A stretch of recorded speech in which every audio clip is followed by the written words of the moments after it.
Hey, what's up? It's Karen San Diego. Welcome back to my channel, or welcome if you are new. If you are new here, I had VSG surgery 2 years ago and have since then lost over 100 pounds. My weight has fluctuated. I got all the way down to 158 and now I'm around 170. And contrary to common belief, not all regain is bad. So I'm actually happy where I'm at, and I'll get into that in another video. But today's video is about what I would have done differently if I could restart my VSG journey all over again. The thing about this journey is, although your doctor might give you a manual, you may watch content creators like myself talking about their journey, but there's no real way to know what the right way is to do it for you until you're really in it. I believe I've done a video like this before, but one thing I've learned on my journey is really, as time goes on, things change. So I came up with a list of like 10 things that I would do differently if I could restart this journey all over again. So let's dive right on in. So the first thing that I have on my list that I would definitely do differently if I could restart my journey all over again is to join support groups. I would check with your surgical center. For me, my surgical center, and for reference, I live in New Jersey and I went to the New Jersey Bariatric Center. My specific surgery center does have support groups, like in-person and virtual, I believe, that you can go to after you've had surgery. And I believe other surgical centers have the same thing. So ask your surgical center if they do hold support groups for people who have had the surgery. And if not, see if they know of support groups in your area, whether that is in-person or virtual. I'm sure they do. The thing is, it's really difficult to find people who truly understand what you're going through. And there are so many things in this journey that you just kind of need someone to talk to about. And as much as your friends and family can support you and support your decision, sometimes it's difficult when you don't have someone who really understands to talk to throughout your journey. And that's not even just like to ask questions. It's more so just being able to have someone say, "Me too." For me, a big support has been the fact that I create content online, so I speak to people who have had the surgery a lot, but I think it would have also been helpful to have that connection and that help outside of social media. Like having like a real person, not that people online aren't real, but someone who's like really next to me, that I can talk to, that I can see, and like really form a bond with. We can become friends. Like you can go out to eat with them and they get it. They eat the same portion sizes as you. When you're struggling mentally, and you will, they get it and can help you through that. Even if it's just to have a shoulder to cry on because they understand and they've gone through it too. I think that is very, very valuable. And I wish I had actually gone to the support groups. Kind of in the same vein, my next thing on my list is I wish I had started therapy day one. I did start therapy, but I started that more recently. So like at like 2 years post-op, maybe a little bit before that. But I wish I had started going to therapy as soon as I got the surgery. Maybe even before, honestly. As much as the surgery is about changing your body, there's so much changes that happen mentally that I personally know that I was not prepared for. One of the big changes that really caught me off guard was that a big part of why I got the surgery was that I always thought that a lot of my struggles were related to my weight. I thought when I lost the weight, those problems that I had would go away. Those insecurities that I had would just go away. And after losing over 100 pounds, I ended up being in a place where that wasn't true. The insecurities were still there. The problems were still there. The things I struggle with are still there. Only thing that really changed was the number on the scale. And not being prepared for that really caused a lot of mental struggle for me, because I really thought that this was going to be the time in my life where things were better. And then on top of that, there are certain things that come up that weren't there. Like you develop new insecurities, new struggles, new fears, and it's just a lot to unpack by yourself. And while yes, once again, you can have a support group, you can have friends, you can have family, you can have loved ones, but even if they've had the surgery, nobody truly understands what you're going through better than you. And a therapist can do a really good job at helping you unpack the things that you're dealing with and help give you the tools to be able to process them. In the same way that the surgery itself was a tool to help you deal with your food addiction, or deal with your medical conditions, or deal with whatever it was that caused you to be overweight in the first place, therapy is something that's going to give you the tools to help you actually be able to process the emotions that you're dealing with and process the trauma that got you to the place that you are now. I'm gonna pop her DM on the screen right now, and you're gonna see this DM again in a few other videos because she legitimately changed my life. This is a subscriber of mine that I speak to all the time, but she said in a DM one day when we were talking that her therapist really showed her that her eating was actually just a side effect of the way she felt about herself and not the cause of why she felt the way she did. And when she said that, the way the light bulbs went off in my head, and I'm like, oh my God, that is so true. And that's why I've been struggling with the fact that losing the weight didn't solve my problems. It was literally just a side effect of the way that I had always felt about myself. And because of the way I felt about myself, it caused the binge eating. It caused the things. And yes, I have medical conditions that made food difficult to process and all that kind of stuff. But the root cause of that was the binge eating. Through talking to her, I realized really was a side effect of how I felt about myself. And therapy could have helped with that prior to me getting surgery. I don't regret the surgery at all. I think due to my medical conditions like my PCOS and I was pre-diabetic and all little stuff might have led to some sort of struggle with my weight eventually. But I think getting to the root cause of a lot of my mental problems and a lot of my trauma could have helped me as well. And I wish I had got to that sooner than getting to it 2 years post-op. Keeping in mind that that comment was from her therapist, not even mine, but just goes to show you how useful therapy is in the first place. Next on my list is really learning how to craft healthy, nutritious plates. And this comes from the fact that I feel like after surgery, and part of this, I'm gonna have to go ahead and blame the surgical centers, because I feel like for bariatric patients, we get pushed into really unhealthy ways of eating. A lot of highly processed, high protein foods that we think we're doing ourselves a service by eating, when in reality, we need to be eating whole foods. We need to be getting our protein from food whenever necessary and using supplements like protein shakes and protein bars and protein crackers and chips and all that stuff as what it is, a supplement to a well-rounded diet.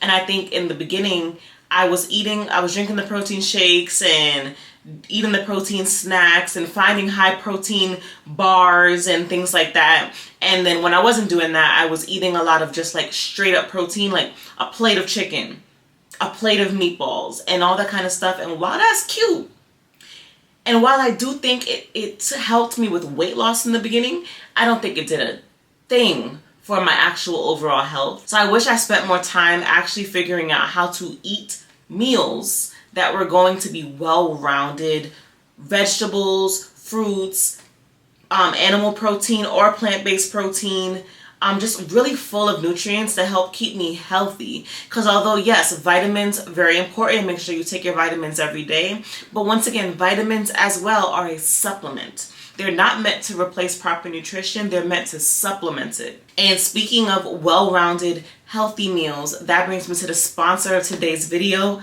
Thistle.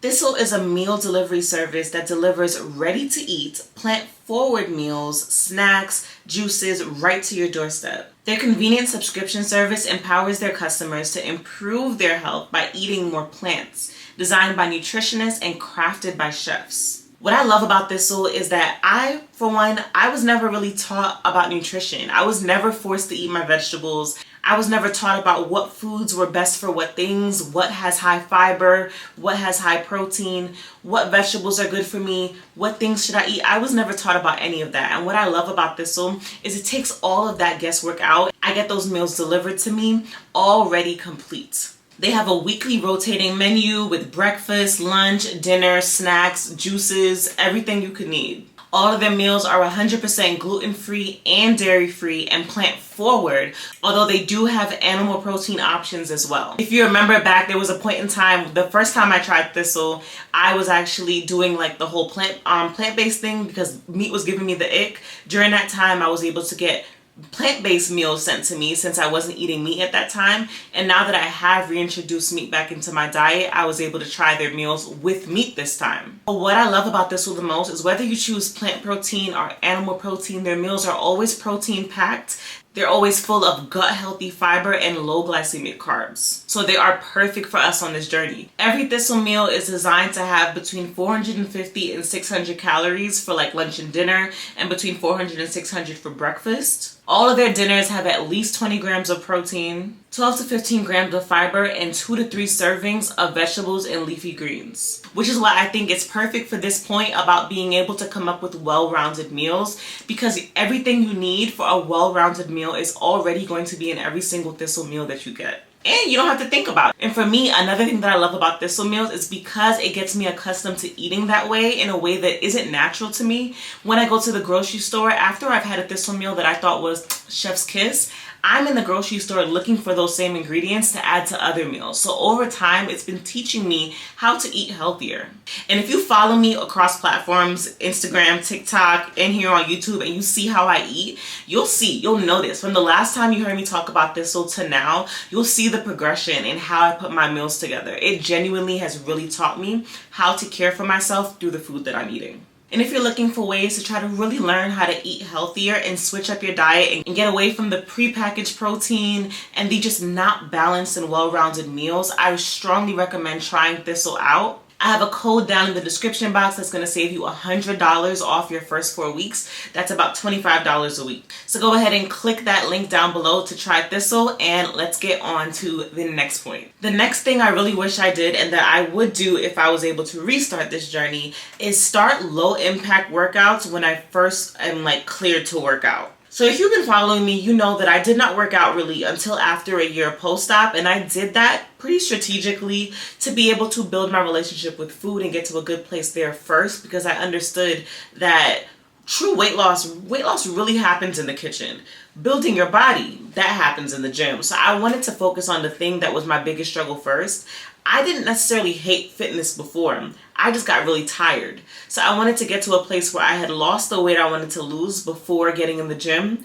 And I don't regret that, but I feel like I could have done that differently. I still agree that I'm glad I didn't just start on lifting weights and going really hard and trying to focus on too many things at once. But what I think I could have definitely done differently was start a really low impact workout right away. And that could have been something as simple as walking. Intentionally walking every single day. Intentionally just going on the treadmill. I have an exercise bike. I barely use it.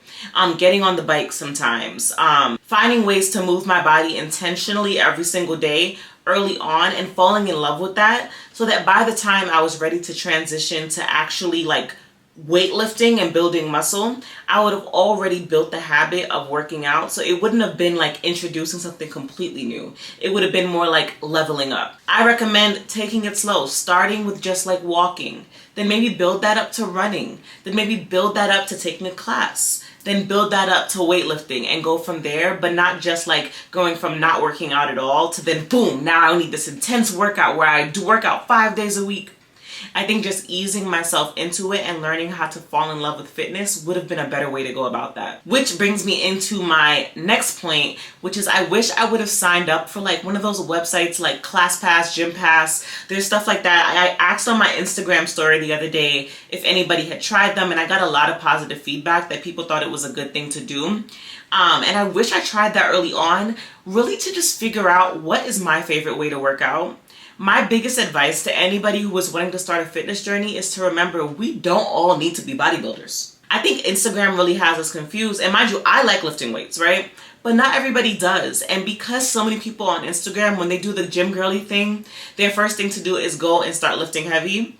That's not everybody's cup of tea, and you don't have to do that. There are so many other exercises that you can do that can have similar results without going straight to lifting weights. And I wish I had done ClassPass, GymPass, and there might be some other things like that to really experiment, try out different classes, Pilates, bar, CrossFit, try different gyms, find a gym that makes me comfortable. Because I had to cancel so many gym memberships just because the gym I was going to made me feel really uncomfortable before I found my current gym now where I do feel comfortable. But just trying out a membership like that with flexibility that lets me truly find something that I can fall in love with. Because I think the best exercise for you is one that you enjoy. It should not feel like punishment. And use the first, half of your journey to really figure out, what do you like? What exercise can you do where you get excited about going? On my gym days, I get excited about going. I get kind of sad when I don't make it. I want to be there. It's not punishment, it's a reward. So I think like experimenting with a few different classes early on would have definitely helped me not have to struggle at first to like really find the motivation, you know? Next thing on my list is when, oh my God, I really wish I had done this one, and that's not shopping. No hauls. And honestly, I'm a blame y'all a little bit, because a big part of why I was doing so many hauls in the beginning is because y'all were requesting them, and I was obliging, right? But I wish I didn't do that, because I spent so much money buying loads of clothing that don't fit me anymore. Some of it too big, some of it too small. Regardless, I feel like what I would have rather done was save money. So as soon as I get surgery, or as soon as I knew I was getting surgery, I would have put like $20 a week into a bank account, or maybe more, depending on my budget at the time, and save that money until I was 2 years post-op. Because I feel like when you get to 2 years post-op, that's when you really start settling into what your weight is going to be. Like the way it goes really is usually, now not everyone, but usually you lose most of the weight you're going to lose the first year. So after the first year, you're down to your smallest. For some people, this was my story. So after the first year, down to your smallest. Then between the first year and the second year, you're kind of going like this, while your body is trying to adjust. Because really what's happening is you get down to your smallest. You start to gain some weight, you get scared, you lose some weight. Then you start to gain some weight, you get scared, you lose some weight. Then you start to gain some weight and you realize that it's starting to get harder to lose weight. And that's because that's when you're getting to the point where your body feels comfortable. That's your resting weight, right? And by the time you get to 2 years post-op, usually at that point, like you've been resting in your resting weight for a while. You haven't lost a pound in months. That's where you're about to be. And this is granted, I'm assuming that you've been doing all the right things. You're still eating well. You're moving your body. You're doing everything right. Usually at that point then, at 2 years out, you're at your resting weight. That's when I would have done the haul. And I would have saved up a good amount of money to buy my dream wardrobe. So $20 a week probably would not be enough. But whatever, more money, whatever I feel comfortable with, I would just put as much money as I could aside to really invest in my dream wardrobe once I got to 2 years post-op, as like a gift for being 2 years post-op and staying on track, get myself my dream wardrobe at that point. Because when I tell you, I bought so many clothes in sizes that don't fit anymore, I had to give away all those clothes. Even when I got to a year out and I was buying clothes for that at my smallest, a lot of the clothes I bought myself at my smallest are too small now. But like this size that I've been at now, I feel like is more my resting weight. So now I would buy more clothes.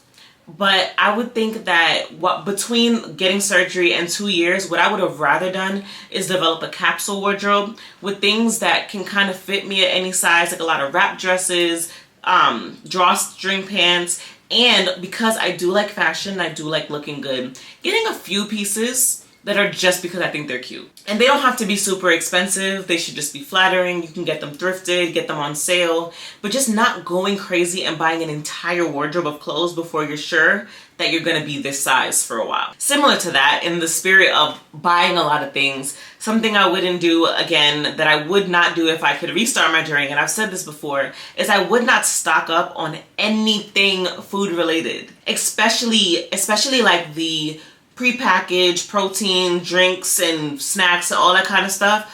Do not stock up on that stuff. In a month, you're gonna hate it. Your taste buds, especially in the beginning, your taste buds go through so much changes that things you loved one day, you hate the next day. What you loved before surgery, you hate now. Just buy groceries in small quantities, and when you need more, just re-up if you want it. Trust me on this. Trust me. Do not stock up on anything. Next thing on my list is I wish I took like photos every single week. And I'm a content creator, so I do take a lot of photos. But I don't mean like just like normal photos. I mean specifically the ones where you like stand against a white wall, put your arms out like this, and truly see your progress. I think that would have been really helpful for body dysmorphia. Like not even to post. Really just for me to have a log. Okay, this is where I was. I can see the changes. And those are things that help you when the scale isn't moving, when you're able to see the difference in your actual body. That helps a lot with body dysmorphia. And if you happen to want to create content and document your journey like I do, and I suggest that you do because I think it is very helpful to document. It's also useful to have those pictures for that purpose if you ever want to show like where you came from. And if you are intending to document your journey like I have, I would 1000%, if you didn't get surgery yet and you plan to document your journey, get so many videos of you that you can use for transitions later. So I'm talking videos where like you stand full body and put your hand out and cover the camera so that you can move it later and do like a before and after, like those type of transitions. Get every type of transition you can even think about. Do like a 3, 2, 1. Block the camera. It's gonna be cute, trust me. Next thing on my list, I wish I asked my doctor more questions. Like, I did not ask that many questions. I did a lot of research on my own, not enough, honestly, but I thought it was enough at the time. So during my consultation, I was pretty much just listening, but wasn't asking that many questions. But I wish I asked more questions around like what to expect, such as like stalls. Stalls are something that I figured out after surgery on my own. I did a tremendous amount of research during that time. Mostly, I'm a former teacher. I was a teacher at the time. I'm naturally inclined to research things when I'm confused. I'm not going to just spiral. I'm going to research it. And through my research, I was able to figure out what was going on with the stall. And I have a video about stalls, but I'll do another one soon, really breaking down what that is because I did a tremendous amount of research. But I wish I didn't have to do that. I wish I had asked my doctor, what can I expect after surgery that may cause me to freak out? And if you didn't have surgery yet and you're preparing for a consultation, write this down. Ask your doctor, what are some things that I might experience after surgery that might cause me to freak out? And stalls would have been one of those things on that list, and understanding especially the 3-week stall, like knowing if I could have prepared for that, that would have prevented a meltdown. And I just really wish I knew about it prior to surgery and had asked. There's a part of me that can also blame all of our surgical centers for not properly preparing us and not just giving us this information in a clear way, but also we're preparing for surgery. We have to take ownership and ask the right questions. At the end of the day, we're the ones going under the knife, and we should make sure we're 100% prepared for that because it's not a joke. It's a real serious surgery that we need to be prepared for. So I wish I had really took the time to sit down and like write out a bunch of questions, including that one about what would have caused me to freak out. But that was the last thing on my list. I'm sure there's more. If I sit down and think about it and come up with more, I'll make a part 2 to this video. Also, go down in the comments and leave anything that you would have done differently if you could restart your journey, or if you didn't start your journey yet and you have questions for people who did and what they might have done differently. Go ahead and leave your questions below. Once again, I want to give a special shout out to Thistle and remind you to click the link in my description box to get $100 off your first month of Thistle. As always, if you enjoyed this video, please give me a thumbs up. Don't forget to subscribe, and I will see you in my next video. Where in the world is Karen San Diego? From BK to Belly, it's anywhere she say so. She changing your life, can see it straight through her eyes.